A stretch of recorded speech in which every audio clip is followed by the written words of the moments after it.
काँग्रेस नेते राहुल गांधी हे अमेरिकेच्या दौऱ्यावर असताना त्यांनी आरक्षणावर भाष्य केले होते। अमेरिकेत बोलताना त्यांनी आरक्षणाच्या मुद्द्यावर आपलं मत मांडलं। आमचं सरकार आल्यास आरक्षणाबाबत निर्णय घेऊ असं राहुल गांधी यांनी म्हटलं होतं। आता याच मुद्द्यावरून देशभरात वातावरण पेटत आहे। सध्या देशात आरक्षणाचा मुद्दा गाजतो आहे। जातीनिहाय जनगणनेची मागणी केली जात आहे। महाराष्ट्रातही मराठा आणि ओबीसी आरक्षणाचा मुद्दा ऐरणीवर आला आहे। मनोज जरांगे पाटील यांनी मराठा आरक्षणासंदर्भात मोठं आंदोलन उभं केलं आहे। या सगळ्या पार्श्वभूमीवर काँग्रेस नेते राहुल गांधी यांनी आरक्षणाच्या मुद्द्यावर भाष्य केले होते। त्यांच्या या वक्तव्यामुळे देशातील नागरिकांकडून संतापजनक प्रतिक्रिया व्यक्त करण्यात येत आहे। राहुल गांधी दरवेळेस परदेशात जाऊन भारताविरुद्ध जे काही वक्तव्य करतात त्याचे दूरगामी परिणाम भारतीय नागरिकांना सहन करावे लागतात।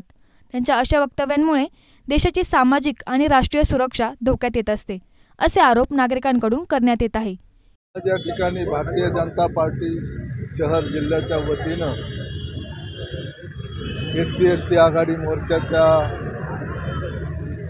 वतीनं या ठिकाणी आज महामानव डॉक्टर बाबासाहेब आंबेडकरांच्या पुतळ्यासमोर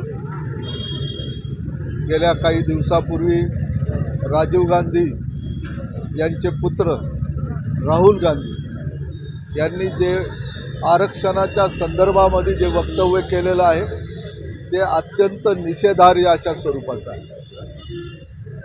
ज्या डॉक्टर बाबासाहेब आंबेडकरांनी घटना लिहिताना जो खऱ्या अर्थानं शोषित पीडित दलित समाज आहे त्याला मूळ प्रवाहामध्ये आणण्यासाठी त्याला आरक्षण जाहीर केलं होतं।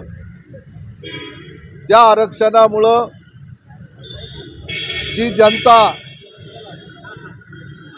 सोयी सुविधांपासून खऱ्या विकासापासून दूर आहे अशा दूर असलेल्या समाजाला मूळ प्रवाहात आणण्याचं काम डॉक्टर बाबासाहेब आंबेडकरांनी घटनेच्या माध्यमातून केलेलं आहे। आणि ही घटना मोडण्याचं काम काल राहुल गांधी यांनी त्यांचं वक्तव्य करून या ठिकाणी SC/STचं आरक्षण संपुष्टात आणून अशा प्रकारचं वक्तव्य करून डॉक्टर बाबासाहेब आंबेडकरांचा या निमित्तानं त्यांनी अपमान केलेला आहे।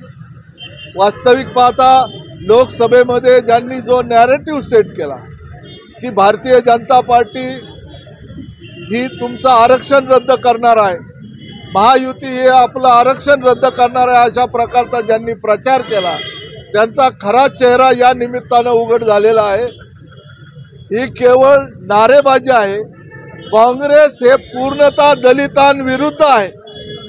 त्यांना दलितांची फक्त मतं हवी असतात, दलितांना त्या जागेत ठेवायचं असतं, परंतु केवळ आणि केवळ त्यांची दिशाभूल करून त्यांनी 70 वर्ष या देशावर राज्य केलेलं आहे।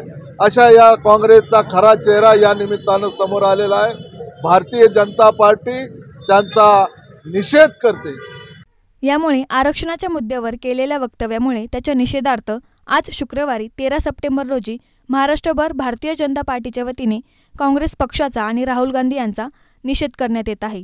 आज मार्केट यार्ड चौकातील भारतरत्न डॉक्टर बाबासाहेब आंबेडकर यांच्या पुतळ्यास पुष्पहार अर्पण करून अहमदनगर शहर भाजपाच्या वतीने राहुल गांधी यांचा निषेध करण्यात आला।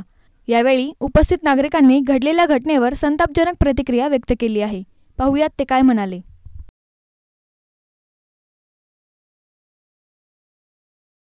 गांधी हे परदेशात जाऊन प्रत्येक वेळेस देशाच्या विरुद्ध जे काय वक्तव्य करतात त्याचे दूरगामी परिणाम इथल्या SC/ST OBC आणि भारतीयांवर होत असतो। कालही त्यांनी 2-4 दिवसापूर्वी अमेरिकेमध्ये जे वक्तव्य केलं त्यामुळे भारतवर्षातील समस्त OBC BC SC/ST आणि जे वंचित घटक आहेत त्यांच्यावर हा खूप मोठा आघात झालेला आहे।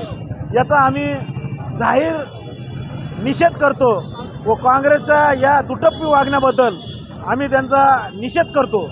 दरवेळेस राहुल गांधी काही ना काही बेजबाबदारपणे वक्तव्य करतात आणि त्याचे दूरगामी परिणाम हे देशाच्या जनतेला भोगावं लागत आहेत। देशविरोधी कारवायांमध्ये त्यांनी सातत्याने त्यांना हे केलेलं आहे।